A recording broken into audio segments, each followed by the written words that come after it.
मैं देख रहा हूं चारों तरफ हमें मैदान में लोग ही लोग दिखाई दे रहे हैं और दोपहरी का समय है। इधर गर्मी भी बढ़ गई है।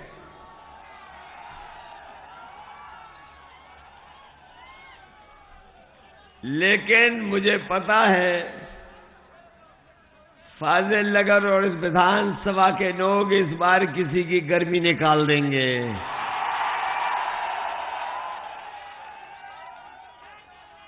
न केवल गर्मी निकालेंगे, मैं अभी आदरणीय स्वामी प्रसाद मौर्य जी को सुन रहा था। मैं ये कह सकता हूं उनके आने के बाद भारतीय जनता पार्टी की भाप निकल जाएगी, भाप। बताओ भाप निकलने लगी कि नहीं निकलने लगी?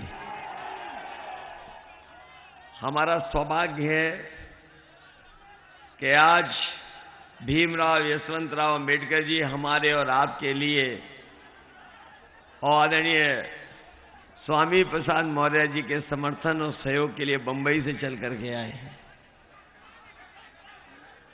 इतनी दूर से चल करके आए हैं, बिल्कुल बिहार की सीमा पर आप वोट मांगने आए हो।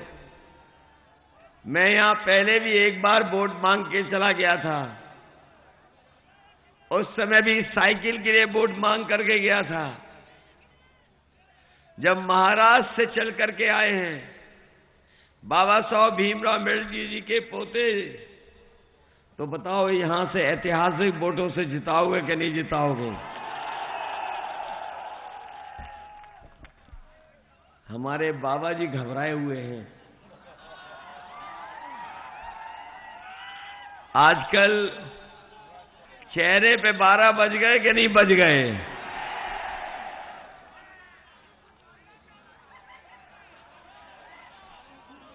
और चेहरे को ढंग से देखना आप।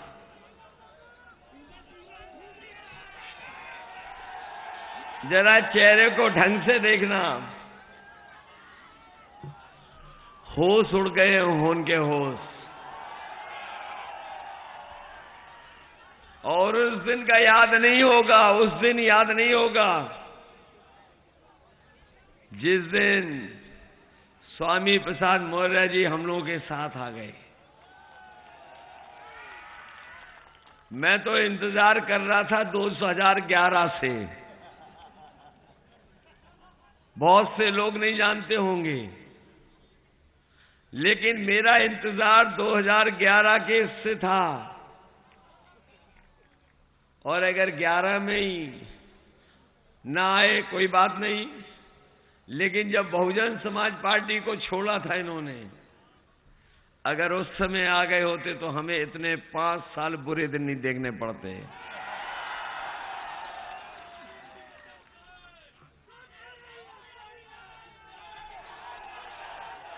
सत्रह में आ गए होते, 17 में आ गए होते तो आज उत्तर प्रदेश आगे दिखाई देता। लेकिन मुझे खुशी है कि आज जब सबसे ज्यादा जरूरत थी, जब सबसे ज्यादा जरूरत थी और पूरे उत्तर प्रदेश ही नहीं, देश का पिछड़ा, दलित, अल्पसंख्यक और जिसके साथ अन्याय हुआ है वो सब यही नजर लगा करके बैठे थे कि कब आएंगे स्वामी प्रसाद मौर्य जी। और आपके आने से जो बदलाव हुआ है, जिस दिन से आ गए उस दिन से हवा दूसरी चलने लगी कि नहीं चलने लगी?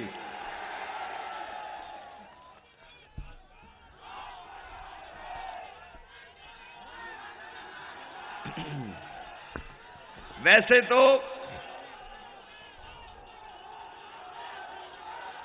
तो विधानसभा में जब हम लोग आमने सामने बैठते थे,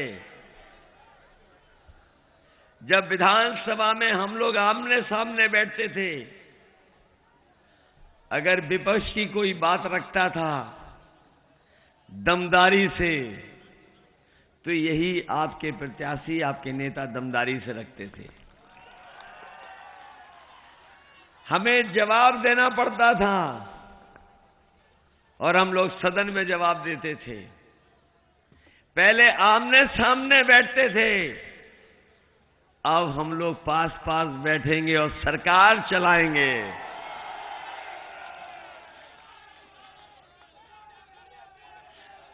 साथ बैठ करके सरकार चलाएंगे।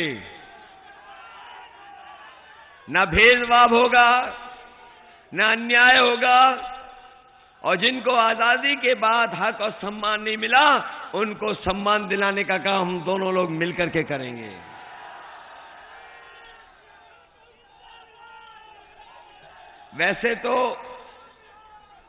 वैसे तो हमारे लिए वोट मांग के आए हैं। आपको पता होगा, तीसरे चरण में हम भी चुनाव लड़ रहे हैं। मेरे लिए वोट मांग करके आए, और इनका समाज और हर पिछड़ा दलित ऐसा इकट्ठा हुआ मैंने कभी नहीं देखा था। हो सकता है करहेल की जीत सबसे बड़ी जीत हो,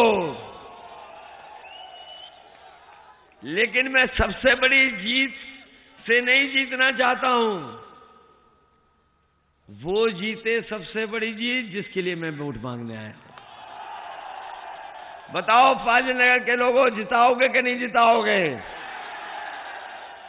गिन लो वोट आप अपनी उंगलियों पर। बताओ कितने वोटों से जिता सकते हो आप? पीछे तो नहीं रह जाओगे? बताओ पीछे तो नहीं रह जाओगे? अगर जितना कह रहे हो, हाँ ये बात कही। अरे बीजेपी वालों की जमानत नहीं जब्त की तो क्या जिताया आपने?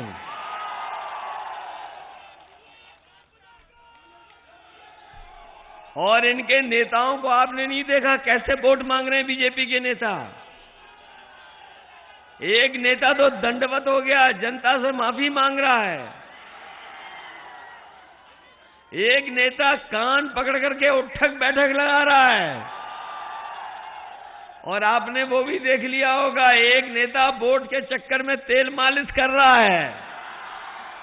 बताओ ये बीजेपी की हालत हो गई, ये डबल इंजन की हालत हो गई।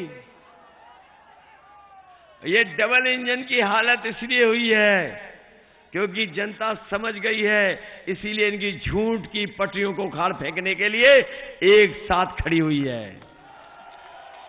बताओ इनसे ज्यादा झूठ कौन बोलता है? ये बताओ झूठ बोलते हैं कि नहीं बोलते हैं? इनके भाषण सुनो, छोटे नेता छोटा झूठ बोल रहे हैं, बड़े नेता बड़ा झूठ बोल रहे हैं, और जो सबसे बड़े नेता हैं वो सफेद झूठ बोल रहे हैं। बताओ झूठ बोलते हैं कि नहीं बोलते हैं? बताओ किसान भाइयों, आपकी आय दोगुनी हो गई क्या? और जब खाद की बोरी लेने गए, खाद की बोरी मिली थी आपको? डीएपी की बोरी और खाद की बोरी जब लाए होगे तो उसमें 5 किलो की चोरी हो गई कि नहीं हो गई? ये सरकार में आ गए तो हो सकता है 10 किलो की चोरी कर लें। कभी कभी मैं सोचता हूं, ये बोरी की चोरी कहां से सीखी इन्होंने?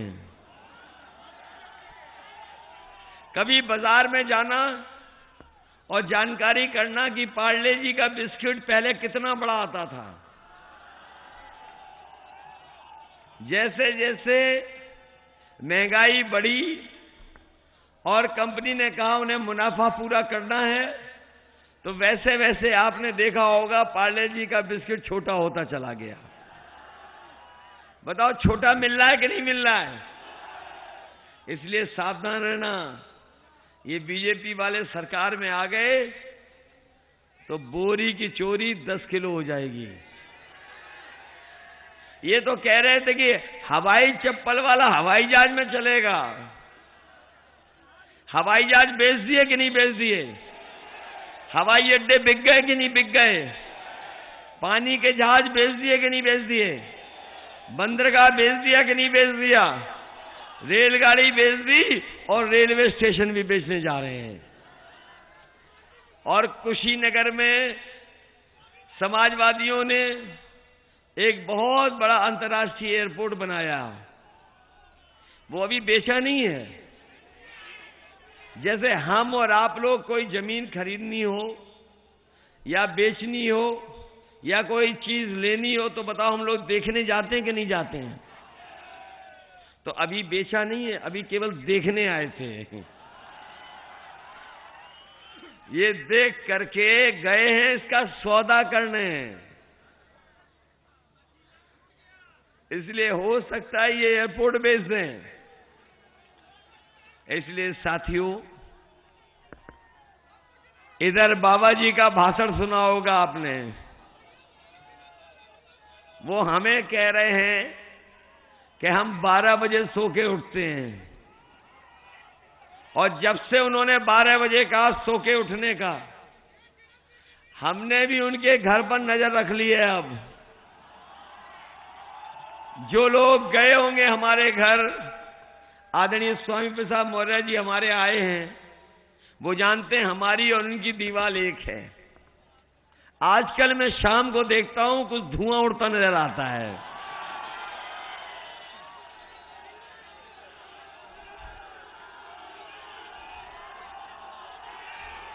और अभी एक अधिकारी ने बताया है कि रात में उठ करके फिर वो धुआं मांगते हैं। नींद नहीं आ रही है। और अभी पुताई वाले मैंने देखे, पुताई वाले जा रहे थे। मैंने पुताई वालों से पूछा कि कहां जा रहे हो, तो वो बोले कि मुख्यमंत्री आवास में जो धुएं के काले धब्बे लगे उनको पोतने जा रहे हैं। तो इसका मतलब ये है कि बाबा जी जा रहे हैं कि नहीं जा रहे हैं। और 11 तारीख की तो उन्होंने टिकट बुक कर ली है लखनऊ से गोरखपुर की। बुक हो गई कि नहीं हो गई?